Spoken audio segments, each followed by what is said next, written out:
Bonjour et bienvenue à cet atelier de l'Agence du service civique et des intercommunalités de France. Là, cet après-midi, on va vous présenter les résultats de l'étude qui a été réalisée par les cabinets Asto Études qui cherchent à mieux comprendre la mise en œuvre du service civique au sein des intercommunalités et aussi montrer l'impact de ces missions sur les politiques locales. Donc, moi, je suis Jennifer Talevi, chargée de mission à l'Agence du service civique. Je suis en compagnie de Christian Laubressac, directeur adjoint d'Asto Études, qui va vous présenter les résultats dans quelques minutes. Aussi, mon collègue Victor Boiteau, qui est chargé d'études à l'Agence du service civique. Et on a le plaisir d'accueillir aussi Monsieur Pierrick Tranchevent, vice-présidente de Mayenne Communauté, qui va prendre la parole pour vous partager l'expérience de sa communauté de communes dans les accueils de services civiques.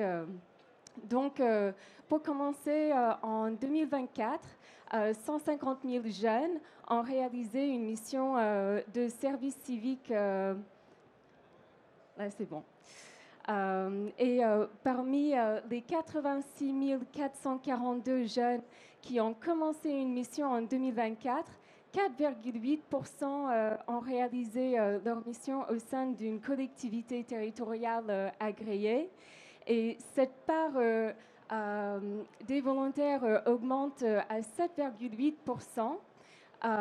Si on y inclut des jeunes qui ont réalisé leur mission au sein d'une collectivité territoriale non agréée, c'est-à-dire que la collectivité passe par la mise à disposition de volontaires par une structure agréée, une autre structure agréée. Du coup, ces deux modalités d'accueil permettent aux structures de prendre en compte leur capacité d'accompagner les jeunes tout au long de la mission. Dans le premier cas d'accueil direct, la collectivité est agréée par l'État au niveau départemental ou régional et recrute et gère elle-même son agrément. Dans le cas d'une intercommunalité, il est possible de disposer d'un agrément dit collectif, c'est-à-dire que l'agrément intègre toutes les communes membres dans une logique de mutualisation. Et on va en parler plus tard pendant la partie des résultats de l'étude. Dans le deuxième cas, la collectivité accueille des volontaires mis à disposition par une structure agréée. Et donc, en 2024, 38% des volontaires en collectivité ont été mis à disposition par une autre structure agréée. Pardon. Donc, si tous les types de collectivités peuvent accueillir des jeunes, les communes sont majoritaires, suivies par des intercommunalités et départements. Et donc, on voit par ces chiffres que l'appropriation du service civique reste limitée par les collectivités. Et qu'en fait, on a déjà identifié quelques freins, c'est-à-dire le manque de disponibilité des agents et aussi l'inéligibilité du secteur public à l'aide de 100 € par mois par jeune représentent des freins importants. Et pourtant, les collectivités restent des acteurs importants, car les thématiques d'intervention des jeunes correspondent aux compétences locales en matière d'action sociale, politique jeunesse, culture et patrimoine.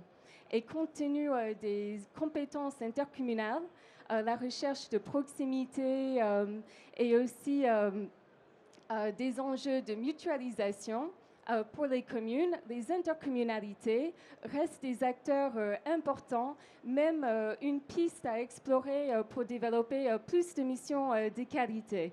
Et donc, cette étude cherche à explorer cette hypothèse à établir un état des lieux des accueils au sein des intercommunalités et aussi montrer l'impact de ces missions au sein des intercommunalités. Et donc, je vais passer la parole à M. Le Bressac d'Asto Études, le cabinet chargé de la réalisation de cette étude.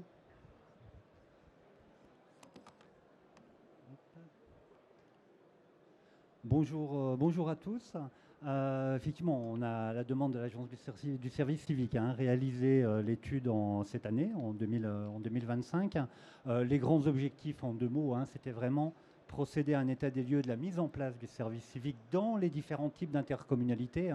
On a travaillé tant auprès des communes que des métropoles ou des agglomérations. Identifier la plus-value du service civique tel que perçu par les intercommunalités et notamment les élus et les agents. Et puis identifier des bonnes pratiques, des facteurs de succès, comme on dit, pourquoi ça marche, et puis éventuellement quelques difficultés lorsque effectivement les différents agents peuvent en rencontrer. Quelques enseignements clés. Alors, vous aurez accès à l'entièreté du rapport par la suite. Là, effectivement, pour l'exercice et pour ne pas vous prendre trop de temps et laisser la place aux échanges, je vais livrer 8 enseignements clés. Le premier, effectivement, enseignement clé, c'est que les missions du service civique s'inscrivent en très forte cohérence, en fait, avec les missions des intercos. Ça matche bien, comme on dit. Et quand on regarde à droite, aujourd'hui, les services qui accueillent le plus les volontaires, on s'aperçoit que c'est beaucoup dans les services culture, beaucoup solidarité et santé, développement durable, déchets, sport et éducation. Donc là, on parle vraiment de l'échelle interco. Et quand on demande d'ailleurs de manière beaucoup plus qualitative aux élus et aux techniciens de leur point de vue quelles sont les missions qui correspondent le plus à leurs compétences, vient en premier enfance-jeunesse, développement durable et lien avec les habitants, culture et lecture publique. C'est ce qui fait sens effectivement pour les collectivités. Deuxième élément qui est très important, c'est que le cadre de l'interco est un cadre qui apparaît comme propice au développement effectivement du service civique. Clairement, et notamment pour les plus petites communes, il y a un vrai enjeu de mutualisation parce que souvent, à leur échelle, elles n'ont pas les ressources pour maîtriser, pour développer et mettre en œuvre et suivre correctement le service civique. Et le recours ou l'appui sur l'interco permet effectivement clairement de se doter de services civiques. Et là où c'est intéressant, c'est qu'on s'aperçoit effectivement que pour les intercos, il y a la volonté de développer un projet au service des jeunes, c'est ce qui apparaît pour les 3/4 des intercos, mais très vite suivi de la volonté de développer un projet citoyenneté. Donc on voit bien qu'il y a un double intérêt, à la fois pour les jeunes et au niveau de la citoyenneté, et la volonté d'appuyer le développement de services sur les territoires. On y reviendra parce qu'effectivement, le service civique et les volontaires permettent d'ajouter aux services existants.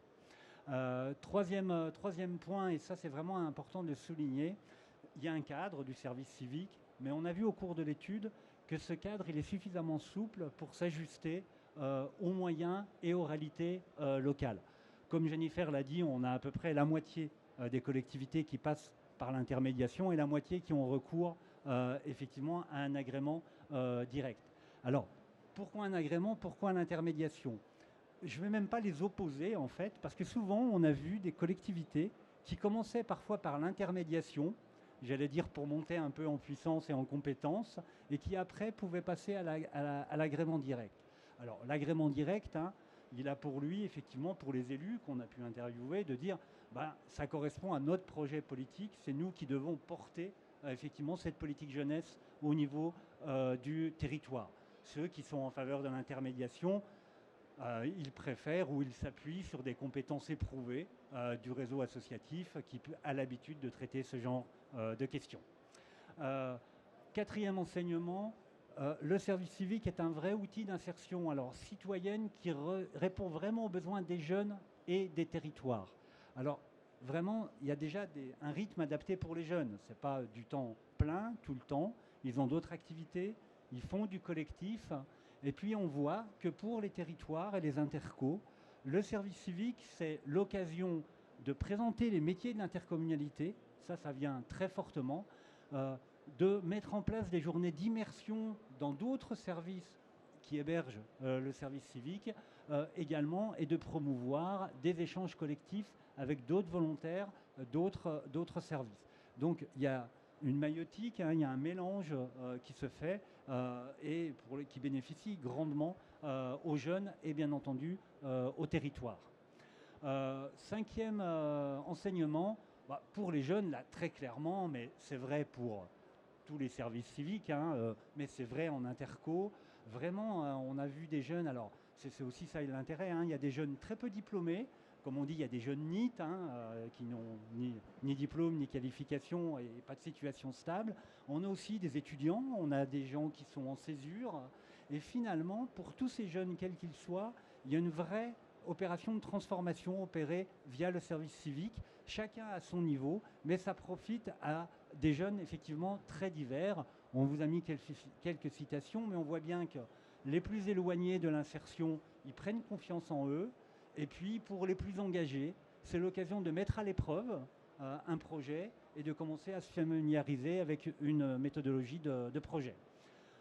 Sixième élément qui est important, parce que c'est une condition nécessaire pour les collectivités, elles en parlent beaucoup, et pour les intercos, c'est la notion du tutorat. Donc il faut des tuteurs. Alors c'est intéressant parce que via le tutorat, il y a un bénéfice interne indirect.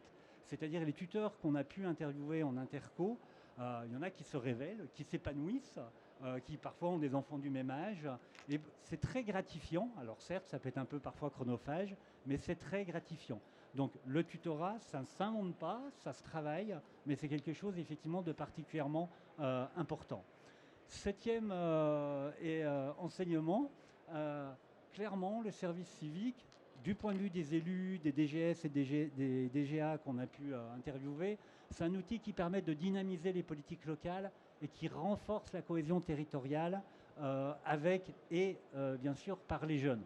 Clairement, on vous a mis des petits graphiques. Quand on leur demande les impacts, la plupart des élus considèrent effectivement que ça permet non seulement d'amplifier des missions et des services sur le territoire, missions et services qui n'auraient pas pu être développés de cette manière-là avec des contrats de travail classiques. Ça permet également d'apporter un nouveau souffle, de faire entendre la voix des jeunes, d'apporter du sang neuf. Et on a des techniciens qui nous disent ils ne pensent pas tout à fait comme nous. Et pour étayer une politique jeunesse, par exemple, ce n'est pas inutile effectivement d'avoir des jeunes avec soi en service civique. Enfin, et c'est important, ça marche à quelles conditions? Et là, on a vu que quand il y a un vrai engagement politique, c'est particulièrement porteur.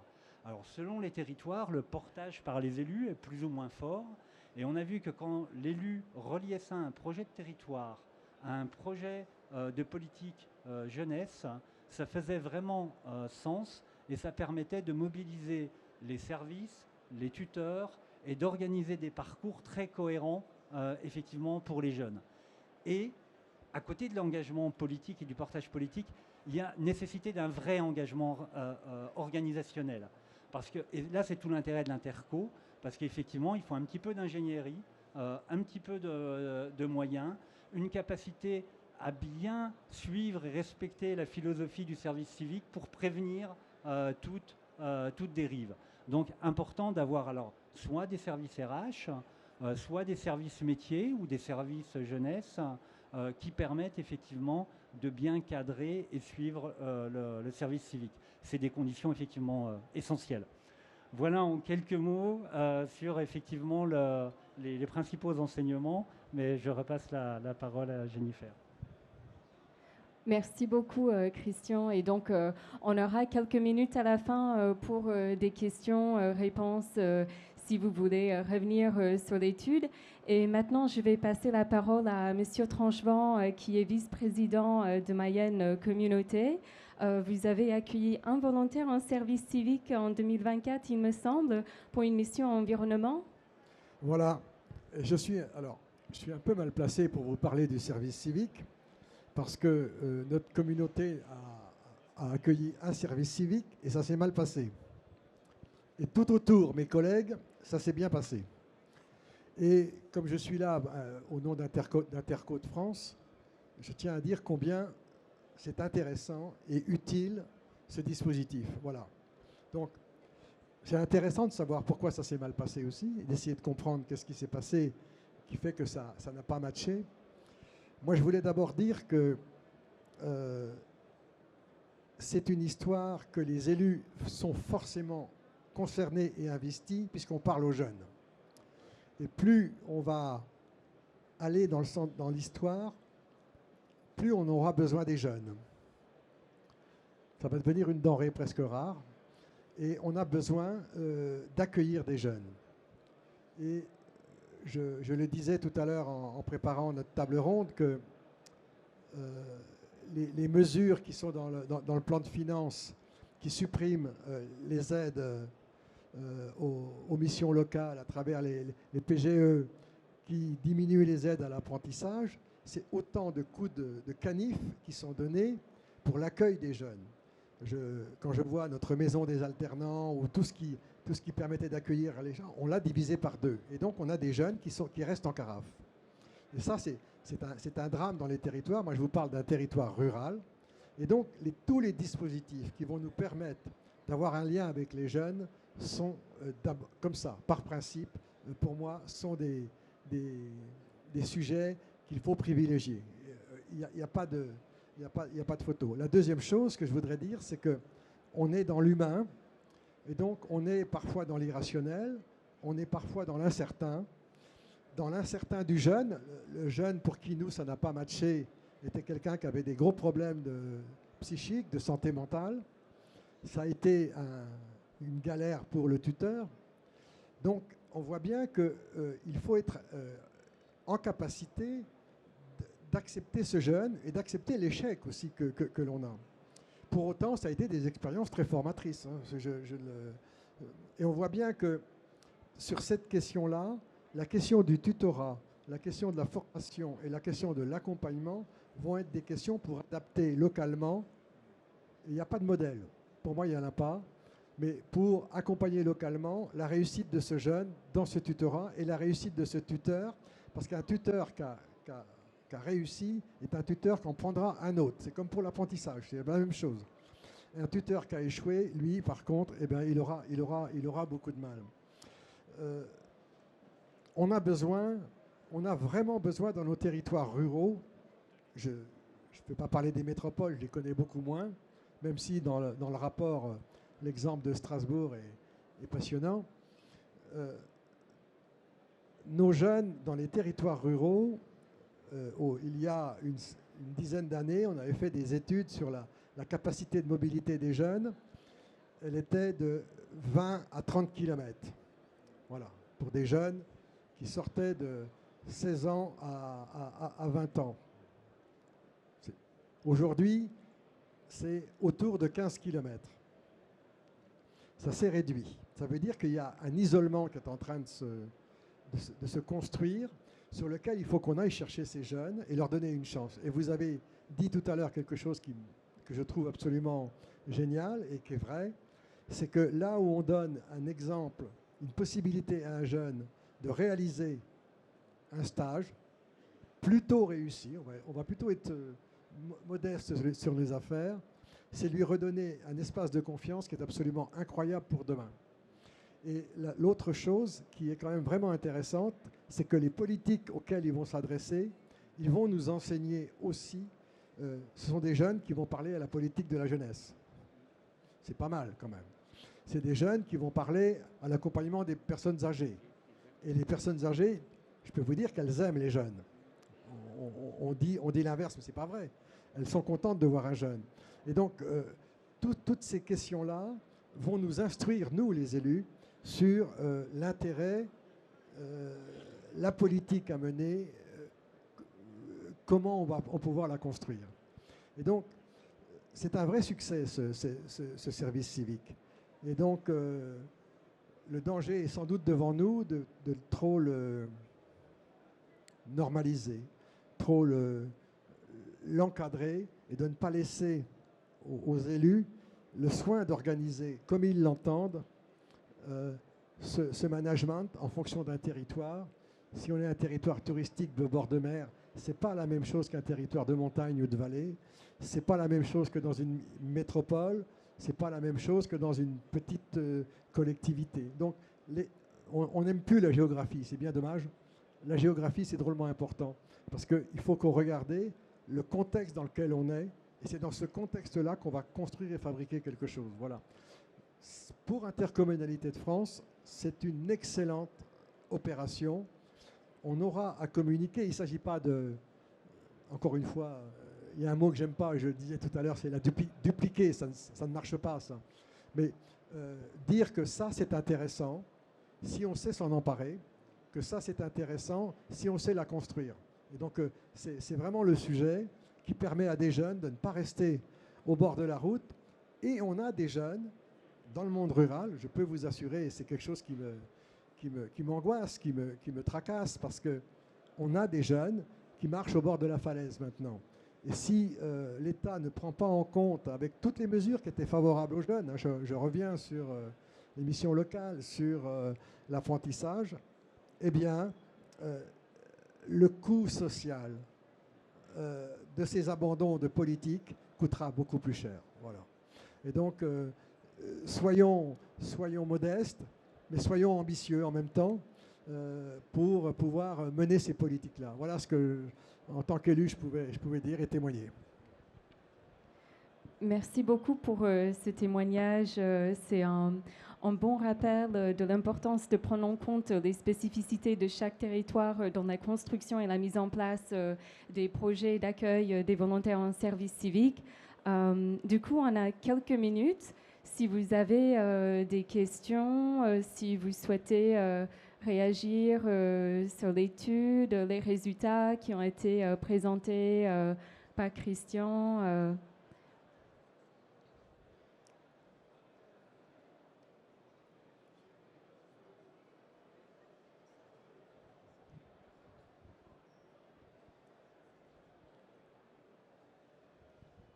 Je voulais peut-être rajouter quelque chose qui est que vous avez dit au départ. C'est la question de la proximité. Pourquoi ça nous intéresse, nous les élus à Interco de France et dans les communes? Pourquoi? Parce que qui mène en France la politique de proximité vers les citoyens? Qui? Si vous revenez sur votre première diapo, là, celle-là, attendez, allez-y, la première.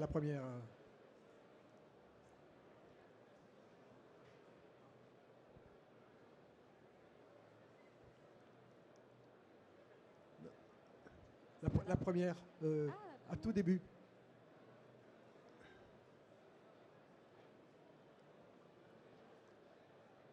Voilà. Regardez bien cette liste-là. Ça, c'est la vie de tous les jours des citoyens français. Ça, c'est le boulot des intercos et des communes.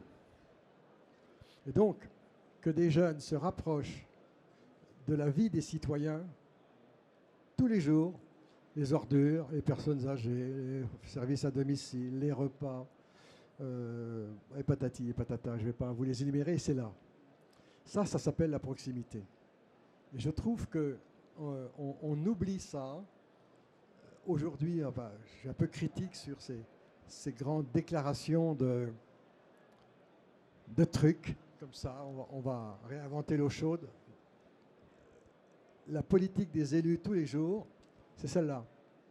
Et que des jeunes puissent tous les jours accompagner, travailler à cela, c'est déjà travailler aux citoyens de demain et au collectif de demain.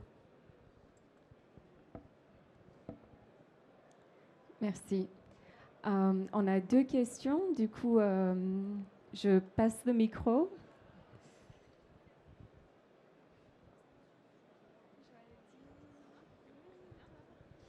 Bonjour, je suis Élodie Tesson, je suis la cofondatrice d'une structure qui intervient dans des petites communes rurales en France, particulièrement avec le service civique et en intermédiation. Moi, j'ai une question pour vous sur... Aujourd'hui, on va, nous, par exemple, intervenir particulièrement dans des communes, par exemple avec plusieurs communes à l'échelle d'une intercommunalité. avec pas aujourd'hui forcément de connexion avec l'organisation intercommunalité, que ça se passe avec les communes. Comment aujourd'hui vous voyez cette dynamique-là sur des volontariats qui se passent à l'échelle du territoire et comment, notamment sur la question de la mutualisation de projets à l'échelle intercommunale? La question est vaste. La question est vaste et elle est bigrement intéressante parce que c'est à la fois, je pense que je me bats contre une uniformité d'action. Je trouve que ce n'est pas intéressant du tout. Si à la Flèche, par exemple, ils ont réussi en faisant ça comme ça ne veut pas dire que chez moi, à Mayenne Communauté, ça va le faire. Voilà. Ça donc dépend des élus en place. S'il y a quelque chose qui se fait sur le terrain, moi je trouve que c'est très bien. Je suis vraiment très remonté contre l'idée qu'on doit avoir les mêmes compétences dans toutes les collectivités avec la même manière de faire. Ce n'est pas vrai. Moi je change un peu de sujet, mais pour vous dire que on avait eu à Interco de France une présentation de le territoire idéal. Vous parlez d'une foutaise. C'est une foutaise totale. D'abord, les territoires, ça change. C'est un terme qui vient de la chasse et des animaux et qui change sans arrêt. Et par exemple, moi, dans ma commune, on a un territoire qui est le territoire du partenariat scolaire avec une autre commune qui n'est pas dans ma communauté. Bon, c'est pas grave. On a sur l'accueil de loisirs et sur tout l'accueil de la petite enfance un partenariat avec 4 communes. C'est un autre territoire. On a sur la voirie 18 communes qui se sont installées, mais pas les 33. Et alors, on a la communauté qui donne un certain nombre d'activités comme ça, et alors? Et est-ce qu'il nous viendrait à l'idée d'imposer au territoire d'à côté les mêmes règles que chez nous? Donc, je ne peux pas répondre à votre question, mais par contre, lorsqu'une commune, le rôle des intercommunalités, c'est que lorsque des communes se mutualisent comme ça pour faire quelque chose, l'intercommunalité a, à mon avis, le devoir de la soutenir. Voilà. Et la soutenir, ça veut dire donner un coup de pouce financièrement, donner un coup de pouce sur la DRH, parce qu'on a besoin de DRH là-dessus, on a besoin de formation, on a besoin d'un certain nombre de choses, mais ça s'arrête là. On n'est pas là pour dire comment il faut faire. Voilà. Je ne sais pas si ma réponse est... Oui, je voudrais juste ajouter une réponse par rapport à cette question et qui est traitée dans l'étude et qui est intéressante, c'est la façon dont le service civique aussi peut créer des dynamiques dans l'intercommunalité avec les différentes communes, notamment par le biais de l'agrément collectif, mais pas que, où des jeunes peuvent intervenir dans les différentes communes qui constituent l'intercommunalité, faire des ponts aussi, vous l'évoquiez, enfin avec le monde associatif dans ces territoires, et qu'on l'a vu notamment sur l'exemple de Morlaix, on a fait 7 monographies en France, mais c'était assez parlant sur la communauté urbaine de Morlaix, où on voyait que voilà, les services civiques avaient été dispatchés dans les différentes communes, et que ça apportait vraiment voilà, un vrai plus sur le fonctionnement, en tout cas les rouages de l'intercommunalité. Donc c'était intéressant de voir dans certains cas, pas dans tous, mais ça pouvait apporter une brique supplémentaire finalement à cet édifice. Je sais.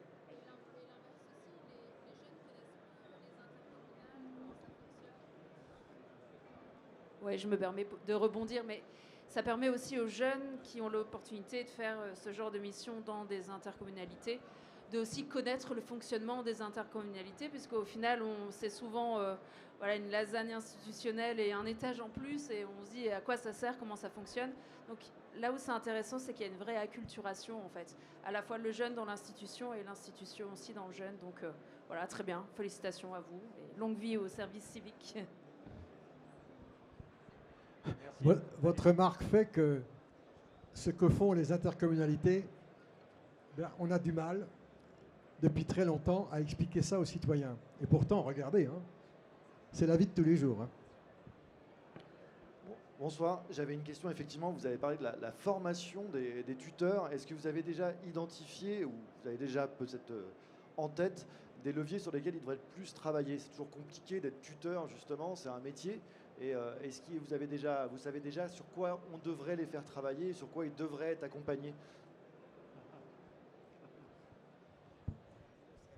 Alors, on a eu beaucoup d'exemples dans les monographies, dans le travail que l'on a fait, mais c'est vraiment intéressant parce que c'était rappelé tout à l'heure, parfois il y a des jeunes qui sont en posture vraiment d'insertion et qui ont des grandes difficultés. Et là, pour le coup, les tuteurs, c'est compliqué parce qu'ils n'ont pas les ressources, ils n'ont pas forcément les réseaux.